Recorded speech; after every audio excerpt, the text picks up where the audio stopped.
Hey guys, we just got done with the Constantine set batch of shorts, and What? the last one we just saw was the best, but we'll get to that. But it was very, now I won't say mixed bag. It was like very a grab bag. It was a grab bag. Yeah, a grab bag. It was a smorgasbord. Okay, Constantine is supposed to conclude, and that belonged to the original DC animated movie universe, where we see Constantine. He's gone to the worst of it. He's tortured and everything, and he finally gets the chance to escape, only to find out everything he did to manipulate the Flashpoint bit him in the ass. And it turns out the Spectre gave him an opportunity to have a good, happy life, and deep down he just couldn't accept it. So he made it a torture fest instead. What did you think of that? I thought it was a fitting, if tragic ending, or it's just like sometimes it's nothing but yourself that's condemning you to that sort of thing. Yep. And in the case of then we had the next one we had was Kamandi. Perfect emulation of Kirby's artwork. Perfect. Oh yeah. But yeah, basically Kamandi and a group of other creatures are going through this test. And as it went through, I predicted it deals with Superman, doesn't it? And yep, especially when you have a point where they have to do like, oh, he was impervious. Oh, he cared for people. I'm like, yep, Superman. What they said, we need a Man of Steel. But it was a nice, good short. Very good action. Very good characters. I mean, what did you think of it? I'd say that it was just, you know what, it was short and sweet. It hit exactly the point that it needed to.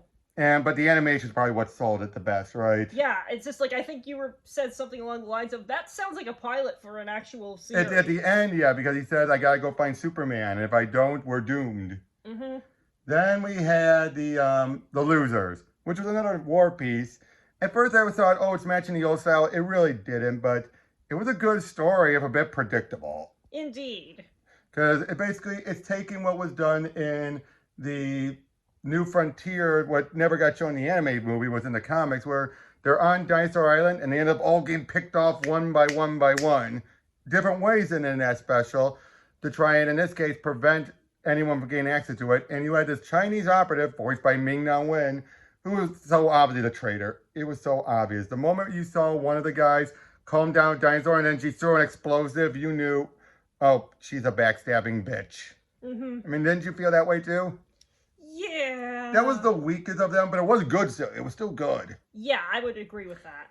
Now, we're kind of zooming through them because we really want to talk about the last one, the Blue Beetle one. Oh! Good God. For one, okay, it emulates the old Spider-Man, the old 60s Spider-Man, or the Super Friends eras, right down to intentionally putting in some horrible animation flub-ups like miscoloration or him coming through something, or they open up a glass and the glass opens up like a door, or they have his arm rotate around, things like that. It's just like, oh God, they were intentionally just being, screwing it up.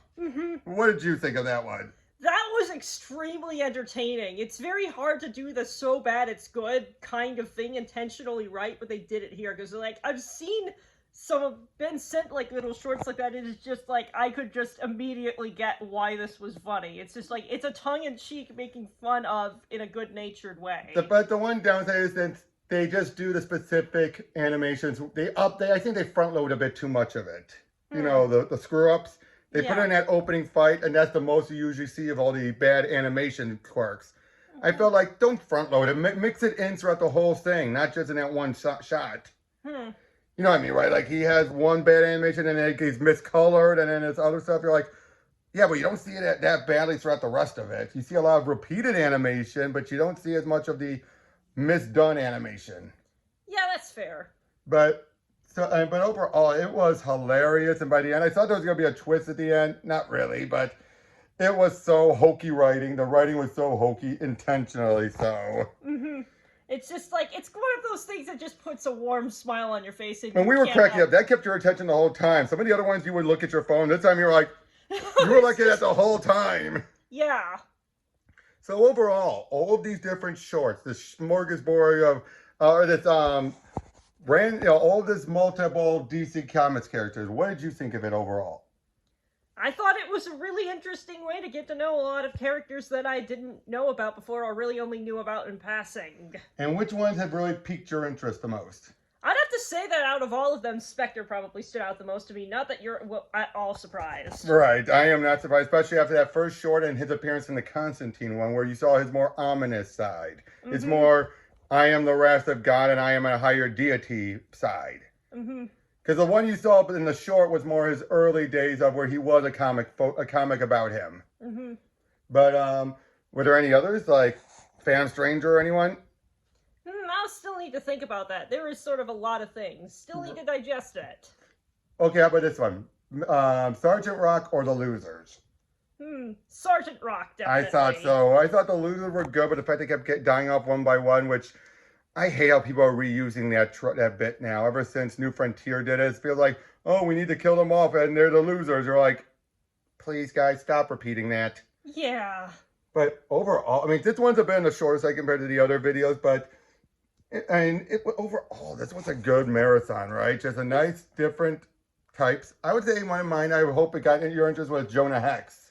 Oh, yeah, that one was pretty neat. But now it's my turn to recommend a bit of animation to Robert. What am I going to be watching now? You are going to be watching Critical Role's The Legend of Vox Machina. Ooh, this time, I'm going to be the one who's the expert. Nice. The only other time you've done that was when you did on Singular Point. But yeah, this time I'm really going to be the one that knows about this. It's a very similar animation vibe. All right. Imagine Saturday morning cartoons, but for adults. Okay, I will check it out and we will do a streaming recording of it. But until then, we'll see you guys on the next one. Take care.